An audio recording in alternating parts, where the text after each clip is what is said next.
Here we go. You ready? Yeah, I'm excited. Wow. Hi, my name's Nathan Wyburn and I'm a pop culture portrait artist. You name the material, I'll make a portrait out of it. Today, the Barclays Women's Super League has sent me to Manchester City's training ground, where I'm going to paint and meet BWSL legend and City captain, Steph Houghton. Hey. Hi Nathan, you okay? Yes, good, thanks. Yourself? Yeah, good, thank you. Okay, Steph, today I'm going to make one of my famous finger paintings of you. It's going to represent all your authenticity, and you seem like a pretty hands-on player and captain, so I think it's going to work really well. See what you did there. Should we go for it? Yeah, let's go. Cool.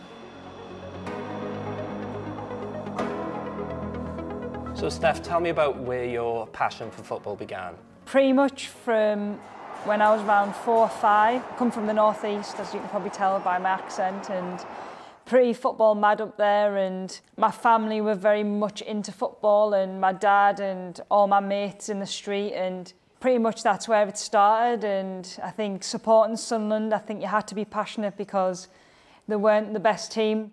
So Steph, you played in the first Barclays Women's Super League game. Tell me about your journey since then. God, show my age now, aren't I? I think as soon as we knew that the Super League was coming around, I knew that I wanted to train more, and I wanted to be in with a chance of training with better players and a chance of winning trophies. And I always remember our first game was against Chelsea. I think we won 1-0, and to be part of how much the league has kind of grown over the last 10, 11 years has been pretty special to be there from the beginning, still here now. So what would be your standout moment? Wow. You know what, I've been fortunate enough to have quite a lot, to be honest, and I'm always grateful to be part of some amazing moments. Obviously winning your first Super League title with Arsenal was pretty special.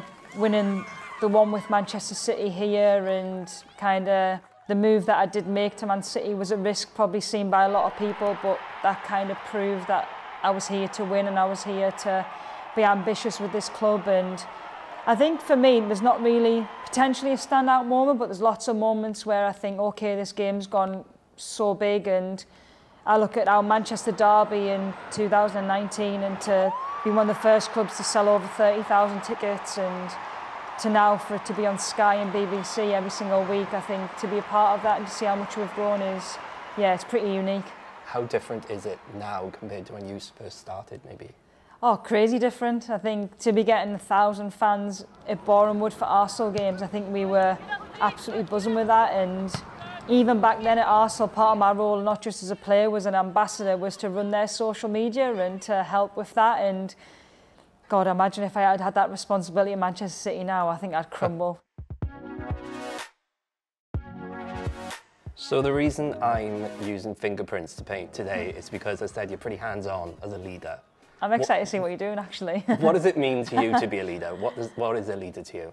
I've been fortunate enough to captain this club for 10 years now, and been captain of England and also Arsenal, and I always felt without the armband, my way of playing was always to kind of lead by example and to try and show passion and to kind of leave everything on the pitch and play for my teammates. So to be given that responsibility is a massive honour. I don't take that for granted ever, but I do think it does bring the best out of me, and I feel as though I can bring out the best in people. And to be honest, I kind of still pinch myself a little bit today. Do you think it's that responsibility that gets you up every morning to do what you do? A lot of the time, yes, because there's times where maybe when you've had setbacks individually and you've maybe had to come from an injury or a loss the day before, and selfishly you might be thinking, I'm actually not in the mood to kind of go into football today. I'm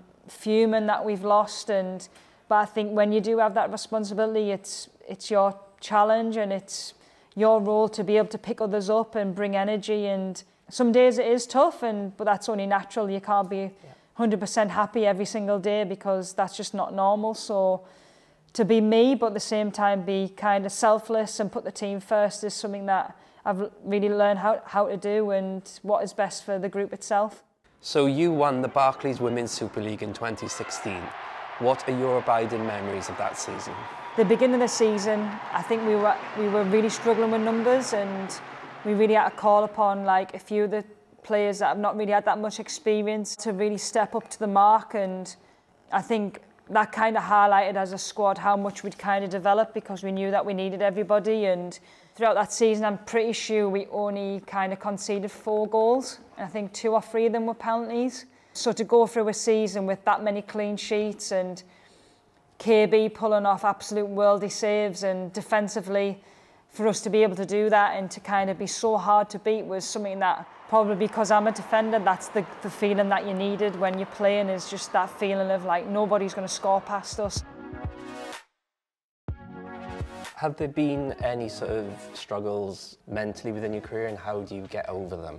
I mean, I wouldn't be sitting here even saying that my career's been all about all the highs, because it hasn't, and I think that's what's kind of made us the person I am today. I think I suffered a few major injuries when I was younger, which meant that I missed England tournaments, and I think when you're in that position as a young player and you've never had that experience before and the game wasn't where it is today, I think automatically you do panic, because I'd been given an opportunity to represent my country at major tournaments, would have been my first ones, and to miss them. I know that I have good people around us, and my family have been absolutely amazing, and they keep my feet on the floor, and they kind of give me perspective in terms of, okay, you're missing football, but we can use it as a positive. And I'd like to think that throughout my career I've kind of had that approach where no matter if there's something stopping us playing football, I was going to use it to get fitter, to get stronger, to understand the game more. And I think as you get older, and within my recent injury, I think I definitely use that to my advantage. In that moments when you do struggle, it's okay to kind of show a bit of vulnerability.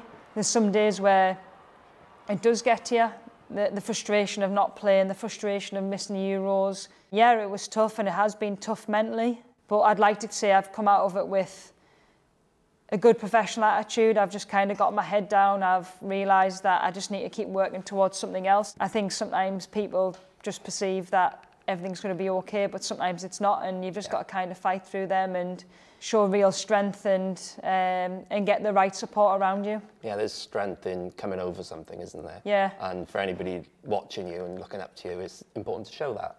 And I think it's important that we come out and be honest as well. I think people then relate to that. I think it's okay doing maybe after matches interviews and saying maybe what people want you to say, but like in these opportunities now when I'm speaking to you, it's important that people get a little bit of perspective and can relate it to their real life. Okay, Steph, I think I'm pretty much done. You ready to see her? Yeah, I'm excited now. Well, the sun's shining, so I think I should show you outside. Come on then. Come on. Yeah.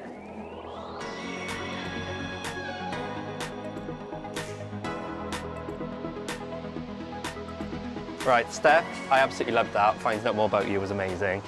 Here we go. You ready? Yeah, I'm excited. Wow. That is actually amazing. You've just done that in like 10, 15 minutes. I'm glad you didn't put my wrinkles in. That's all I'm going to say. No, I'm not doing that. That is so cool. Thank you. Oh, I'm buzzing with that. I take it home.